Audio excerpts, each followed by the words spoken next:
मनुष्य का स्वभाव बड़ा विचित्र है, वो संसार के नियमों को उस अज्ञात और अनंत परमात्मा पर भी थोप देता है। हम अपनी सीमित बुद्धि और सांसारिक अनुभवों के आधार पर उस विराट शक्ति का आकलन करने का अनजाने में प्रयास करते हैं। यही हमसे बड़ी भूल हो जाती है। आज की ये चर्चा उस भूल को सुधारने और प्रार्थना को समझने की यात्रा है। क्या परमात्मा बहरा है? हमारी धार्मिकता का एक बड़ा हिस्सा शोरगुल से भरा है। सुबह होते ही मंदिरों के घंटे बजते हैं, मस्जिदों से अजान की आवाजें गूंजने लगती हैं और भजनों का शोर आकाश को चीरने लगता है। एक साधारण प्रश्न पूछना चाहिए, हम आखिर किसे सुना रहे हैं? क्या हमें लगता है कि वो परमात्मा जिसने चींटी के पैरों में भी घुंघरू बांधे हैं, जो उसके चलने की आहट भी सुन लेता है, क्या वो बहरा है? क्या उसे जगाने के लिए ढोल नगाड़े चाहिए? यह विचार ही हास्यास्पद है कि उस सर्वव्यापी सत्ता को सुनने के लिए हमारी चिल्लाहट की जरूरत है। यह सोचना व्यर्थ है। जब हम जोर से चिल्लाते हैं तो हम अनजाने में यह घोषित कर रहे होते हैं कि परमात्मा हमसे बहुत दूर है।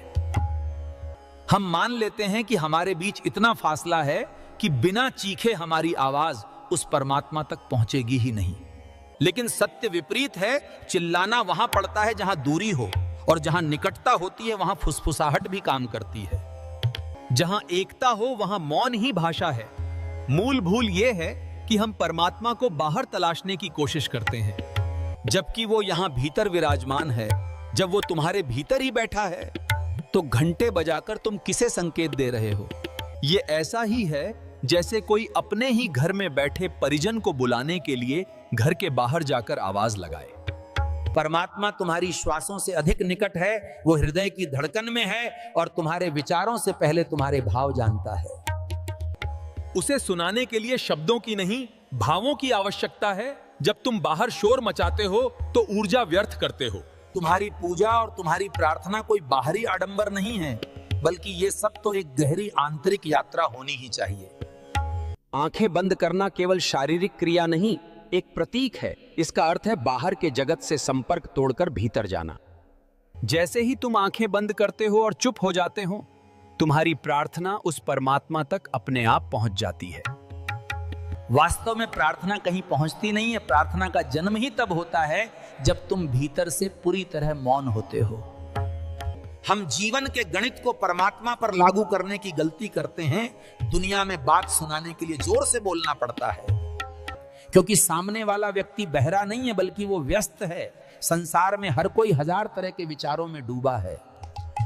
किसी का ध्यान खींचने के लिए आवाज लगानी पड़ती है, शोर मचाना पड़ता है, ताकि उसका ध्यान भंग हो और वो सुन सके। हम सोचते हैं कि परमात्मा भी व्यस्त व्यक्ति है, जो अपने काम में उलझा है और चिल्लाने पर ही हमारी ओर देखेगा। लेकिन परमात्मा कोई व्यक्ति नहीं है, वो महाशून्य है। वो अनंत आकाश की तरह खाली और शांत है। वो कभी व्यस्त नहीं है। उसके पास कल की चिंता नहीं, वो पूर्ण अस्तित्व में है। वहां मन की हल्की सी तरंग भी तत्क्षण सुनी जाती है। शांत झील में एक छोटी सी बूंद भी गिरे तो उसकी तरंगें दूर तक जाती हैं। यह शांति की एक शक्ति है। परमात्मा वही शांत और गहरी झील है। वहां तुम्हारे चिल्लाने की जरूरत नहीं है, वहां बस मौन होने की जरूरत है। कि उसका ईश्वर बहरा है, या तो वो दूर है, या फिर वो निष्ठुर है। जीवन में बहुत बड़े विरोधाभास हैं। जो नियम बाजार में चलते हैं वे हृदय के मंदिर में नहीं चलते। वहां का गणित बाहर की दुनिया से अलग है। बाहर की दुनिया का गणित कहता है कि एक और एक मिलकर दो होते हैं। वहां संग्रह और प्रदर्शन का महत्व होता है। लेकिन भीतर की दुनिया का गणित बिल्कुल उल्टा है। वहां एक और एक मिलकर दो नहीं, बल्कि दोनों एक ही हो जाते हैं। जब भक्त और भगवान मिलते हैं तो दो नहीं बचते, सिर्फ एक बचता है। वहां जुड़ने के लिए पूरी तरह मिटना पड़ता है। हम अक्सर परमात्मा के चरणों में फूल और धन चढ़ाते हैं। हम सोचते हैं कि हम उसे अपनी तरफ से कुछ दे रहे हैं, लेकिन वो जो स्वयं इस सृष्टि का रचयिता है, उसे तुम्हारे मुरझाए हुए फूलों और तुम्हारे धन की क्या आवश्यकता हो सकती है? सबसे बड़ी भेंट जो तुम उसे दे सकते हो वो है तुम्हारा अपना शून्य। जब तुम भीतर से पूरी तरह खाली होते हो, जब विचारों का शोर थम जाता है और वासनाओं की दौड़ रुक जाती है, तब जो सन्नाटा बचता है वही असली पूजा है। भीतर के शून्य को ही उसके चरणों में चढ़ाओ, बाकी सब फूल फल व्यर्थ हैं। ये पंक्ति अपने आप में एक क्रांति है। इसका अर्थ है कि जब तुम ध्यान में उतरते हो और तुम्हारे भीतर कुछ भी नहीं बचता, न क्रोध बचता है न लोभ, तब उस खालीपन को ही परमात्मा को समर्पित कर दो। कहो कि हे प्रभु, मैं ये खाली पात्र तेरे सामने रखता हूं। और जीवन का चमत्कार ये है कि जैसे ही तुम खाली होते हो, वो परमात्मा तुम्हें अपने आप पूरा भर देता है। परमात्मा केवल खाली जगहों में प्रवेश करता है जहां अहंकार और विचारों का शोर हो, वहां उसके लिए कोई जगह नहीं होती। इसलिए साधना का अर्थ शोर मचाना नहीं, चुप हो जाना है।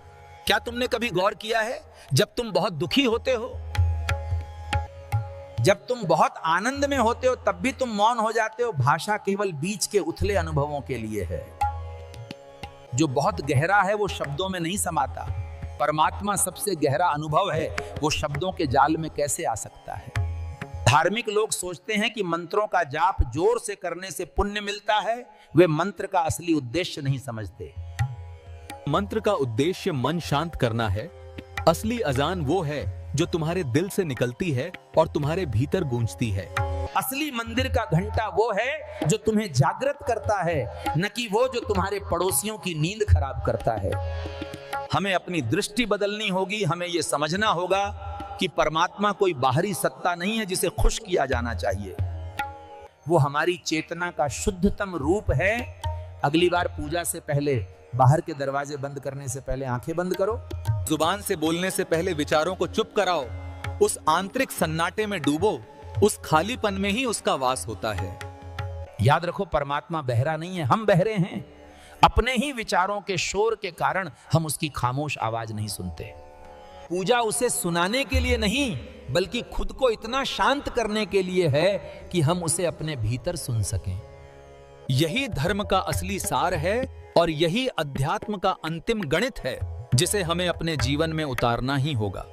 बाहर की दुनिया में तुम कितना भी दौड़ लो या कुछ भी पालो, वो अंत में यहीं छूट जाएगा। लेकिन भीतर की दुनिया में जो तुम शून्य होकर पाओगे, वही शाश्वत है और वही तुम्हारी असली संपदा बन जाती है। इसलिए अब बाहर चिल्लाना बंद करो और भीतर डूबना शुरू करो, क्योंकि असली खजाना वहीं गहरे मौन में छिपा हुआ है।